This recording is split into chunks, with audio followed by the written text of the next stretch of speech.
Well, they've cleared him out of Columbia, at least. The protesters got arrested last night for occupying this Hamilton Hall on Columbia University's campus. And thank goodness the cops finally got around to doing that. And Columbia finally gave them the green light. I mean, how many times do people have to break the law before you finally say enough's enough? But yesterday, this is stuff out of the Babylon Bee. But it's not. It's real life. A lead protester at Columbia University spoke to the media and delivered demands of those occupying Hamilton Hall. The protester was identified as Joanna King Slutsky. That's her real name. I don't know what you're laughing at. That's her real name. Who has been a campus activist at least since 2021. She was with the Student Workers of Columbia and is a PhD student in English and comparative literature. So she does this press conference. She's got all these local media folks here. She looks exactly like you would expect for someone who is a PhD student and putting herself in front of the media to talk about her anti-Israel protests. And just take a listen to her back and forth with the media. This is insane. Basically, they want to be fed. Should the university be obligated to provide food to people who've taken over a building? First of all, we're saying that they're obligated to provide food to students who pay for a meal plan here. But you mentioned that there was a request that food and water be brought in, unless I misunderstood. To allow it to be brought in, I guess it's ultimately a question of what kind of community and obligation Columbia feels it has to its students. Do you want students to die of dehydration and starvation or get severely ill, even if they disagree with you? If the answer is no, then you should allow it's crazy to say because we're on an Ivy League campus, but this is like basic humanitarian aid we're asking for. Humanitarian aid! Could people please have a glass of water? But they did put themselves in that very deliberately in that situation and in that position. So it seems like you're sort of saying, we want to be revolutionaries, we want to take over this building. Now would you please bring us food and water? Nobody's asking them to bring anything. We're asking them to not violently stop us from bringing in basic humanitarian aid. They're stopping the delivery of food? We are looking for a commitment from them that they will not stop it violently. They haven't stopped it. I don't know to what extent it has been attempted, but we're looking for a commitment. Oh my gosh, John, it's too good, man. It writes itself. Yeah. We have pizzas and many, many French fries, right? Well, we don't know what happened. We're just looking for a commitment. Yeah, we're looking for a commitment to humanitarian aid. We have a food plan, damn it. Yeah, you're occupying a hall and breaking the law. What a great question by that one reporter who's like, you guys want to be revolutionaries, but then you're like, let me access my meal plan, please. It's not how this works, okay? Spicoli ordering a pizza in history class on Fast Times at Ridgemont High here. Yes, that's exactly right. So people started doing some digging on this PhD student, Joanna King Slutsky, and her LinkedIn page says she's a video editor and full-service digital communications expert for progressive and leftist causes. Well, I don't know if she's much of an expert at anything, but she certainly does know progressive and leftist causes. I will give her that. They also found her PhD program online. And this is what it reads here. This is her PhD for that student you just heard speaking from Columbia's front steps yesterday. My dissertation is on fantasies of limitless energy in the transatlantic romantic imagination from 1760 to 1860. My goal is to write a prehistory of metabolic rift, Marx's term for the disruption of energy circuits caused by industrialization under capitalism. I am particularly interested in theories of the imagination and poetry as interpreted through a Marxian lens in order to update and propose an alternative to historic ideological critiques of the romantic imagination. Prior to joining Columbia, I worked as a political strategist for leftist and progressive causes and remain active in the higher education labor movement. That is the biography of that lady who you just heard on the steps of Columbia. If we start bailing out these people's student loans, I'm jumping in front of 435 right now. I mean, this is what we're talking about here. These are the student loans of the people that the government, well, not the government, the Biden administration want to bail out. These individuals, they're the ones who are advocating for their own student loans to bail out when they don't even have any idea how the real world works or, what they're studying or anything for that matter. They're just like, we're going to occupy Hamilton Hall and let me access my meal plan, please. I want to know what she has against the Marxist imagination after 1860. I'm literally shaking right now. OMG. Oh, man, this stuff just really does write itself. It's just, it's pathetic, obviously. It's scary what's happening on these college campuses from the standpoint of the lack of common sense and decency and support for the West. But it's also hysterical. It's just freaking hysterical. These people are clueless on mostly everything in the real world. And it truly is mob rule, what you're seeing happening here on these college campuses. Unbelievable. 913-408-7957. That's our studio line, and that is our text line here on KCMO Talk Radio. This is pretty good. On the text line, Pete, here's some Marxist poetry for you. Hey, hey, ho, ho, fascist pigs have got to go. Hey, hey, ho, ho, fascist pigs have got to go. That's good. We need more of that. Not just on KCMO Talk Radio, and in the real world as well. Pete, Che Guevara is doing a facepalm, rolling over in his grave right now. Oh, that's outstanding. 913-408-7957. Jerry is on KCMO. What's up, Jerry? Hey, Pete. You're doing good. Yesterday on TV, they showed these Columbia students with a rope, and they had a milk carton, a big plastic milk carton. They was putting food down inside the carton to raise up to them. Yeah. Up to the kids up in the balcony outside, and they had a big pizza box. And these smart, intelligent students couldn't figure out how to get that big pizza box into that milk carton container to get it to go up the rope to the students up above. Oh, man. They were turning it one way, then they turn it another way, and they look at this way, and they're looking at the box, and I think they ended up eating the pizza. Oh, down gosh. below. The down below that. So this is what Biden wants us to bail out. Yep.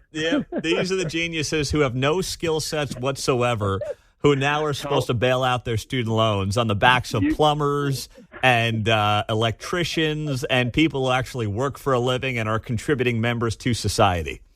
You got it, Pete. Oh, thank you very much, Jerry. That's good stuff. I mean, hey, you can't figure that stuff out when you're too busy, trying to harness your energy onto the fantasies of limitless energy and the transatlantic romantic imagination from 1760 to 1860. There's no time to figure out how to eat a pizza and get it up the rope to go feed kids on the second floor. I mean, there's too much Marxism to be learned to figure out stuff like that. I'm telling you, there's going to be a price that's paid, I believe, by these universities. You saw Northwestern acquiesce, and some of you said it was Northwest. No, it's not Northwestern here in Missouri. It's Northwestern University, basically an Ivy League institution in Chicago, that came out and said, yeah, we'll acquiesce to some of the demands of the protesters, including giving full scholarships to undergraduate Palestinian students based on nothing more than their skin color and, where they're from and their religious affiliation. They are going to give full rides to a portion of Palestinian students. That's part of the demands that the Northwestern protesters had. That's what's going on. Now, what about UMKC? We've got an update there. Protests, very weak protests, but protests did break out at UMKC here in the last couple of days. And Woke 41's been all over it because, of course, right? I have not heard this yet. Mark and John alerted me to the package that Woke 41 did on UMKC and their anti-Israel protests. So I want to roll the tape on this gem coming up next on KCMO. So what's going on at UMKC? They're a little late to the party here. By the time they get around to having real protests, the protests are going to be over. But UMKC is starting to have its anti-Israel protests of its own. You know, they got to be with the cool kids at the Ivy League schools, you know? So that's how it's going at UMKC. They started a couple of days ago, and, I mean, it looked like it was just a bunch of clueless people who didn't want to go to class, didn't want to study for finals, and wanted to, you know, put together some chants of some kind. From the river to the sea, Palestine will be free. Ask them to name what river and what sea, and most of them probably can't do it. But, hey, it sounds good, right? So let's roll it. Woke 41's been all over this because, of course, here's their package, the latest from last night in the UMKC protests. The nationwide college campus protest movement made its way to Kansas City yesterday with a pro-Palestinian demonstration. Over 100 people established what student protesters call a liberation zone on UMKC's campus. The protest was organized by the university's Students for Justice and Palestine group. Mahmoud Kutma is the group's vice president. When we came yesterday, we said we were going to put the pressure on the university and show them that we are going to be here. We're going to occupy a space. We are going to raise our student voices to make sure that we are heard. Here are remnants of yesterday's liberation zone on UMKC's campus, where today it's a little quieter. And standing up for peace. The protest. Stop. Yeah. Had to, recharge the iPhone and the MacBook Pro. So it was a little quieter today. Had to go get a bite to eat. Hit up Starbucks, capitalism sucks, hashtag. So a little quieter to start the day, but they'll be back. They got to send a message to the university, says Mookmog something. Continue. Cleared last night. The names of Palestinians killed since October 7th remain. These student demonstrations ask the greater system to divest from Israel. Asima Blumenthal, vice president of Mizzou's Jewish Student Organization, says she feels like MU protests haven't been anti-Semitic. I think that the protests that have been going on campus are very intentional about not making Jewish students feel as though they're against them. Instead, Stop. The whole movement is against them. You turds.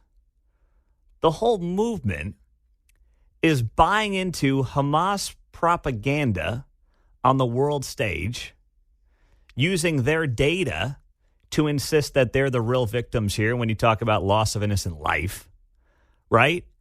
And then it also is inherently anti-Israel. I mean, they just talked about it in the package when they said, hey, we're looking for the university to divest itself on investments with companies that do business in Israel or some nonsense like that. It's inherently anti-Israel. There's two sides to this, right? There's the one side that is fighting for Israel on behalf of Israel as a Western operation in the Holy Land in the Middle East. And then there's the other side that wants to see the state of Israel and its people literally destroyed and killed. There are only two sides of this, and sympathizing with one means you're against the other.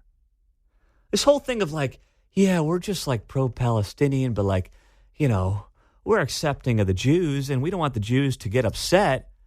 Yeah, we don't want them to get upset about the fact that, our movement is inherently buying into propaganda from terrorists, right?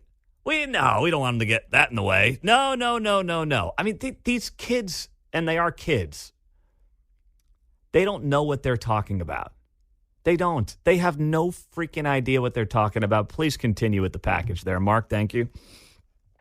She says MU students are focusing on Israel's actions. Both her and Ben Davis, assistant director of KU's Hillel, agree students have the right to express themselves. Davis says Jewish students at KU are concerned about safety if protests expand to KU. First and foremost on our minds is safety and security and sense of belonging for Jewish students on campus. Nobody is here to curtail the right of expression of anybody, even if we disagree with their opinions. In Kansas City, Lily O'Shea Becker, KSHB 41 News. It's just exhausting listening to these people. It really is. I mean, Babylon Bee nailed it again in the last couple of days. Headline, Israel withdraws from Gaza after learning of protests by 19-year-old fine arts major Roxy Barnett. That's what we have going on right now. You have Israel that has been fighting for its own existence now for, almost a century at this point. And every time they get attacked, every time they're on the receiving end of something, it's, well, what about the other guys? Here's what this is ultimately about and what this comes down to and how this fits in to the broader Marxist movement that exists on college campuses around the nation. Israel is a Western culture in a part of the world that does not have any of it. And it's a massive success, in part because of the support from the United States. And those that hate America hate that about Israel. They don't know anything about, the religious wars and the issues there. It's not really about that. It's they perceive Israel to be a white Western nation and culture. And they hate that about Israel. At its very core, they hate that about Israel because they hate America as being a, shining city on the hill and being supportive and capitalistic and, what we've built in this country over 250 plus years now as being the beacon for freedom in the world. They don't like that about America, and they don't like that America has helped Israel establish that in the Middle East. And that's in large part why they hate Israel. That's a big motivator for these people on their reason for despising Israel. And it is that simple. I don't know if they're actually a bunch of anti-Semites. I don't even think they really understand what they're doing, a lot of them. But it doesn't mean we should accept it. It doesn't mean it shouldn't be criticized. It should be. And it's clearly incredibly coordinated. You had all these arrests last night at Columbia in New York, and a bulk of them were not students, which means they're paid agitators and professional agitators. Who's funding them? Where's the money coming from? I mean, we can take some educated guesses on who that might be and why, but it is just beyond disturbing. And it makes me wonder what the next 6 months are going to look like as we get through the summer. And then, of course, we inch closer to November 5th. Because this is very, very organized stuff.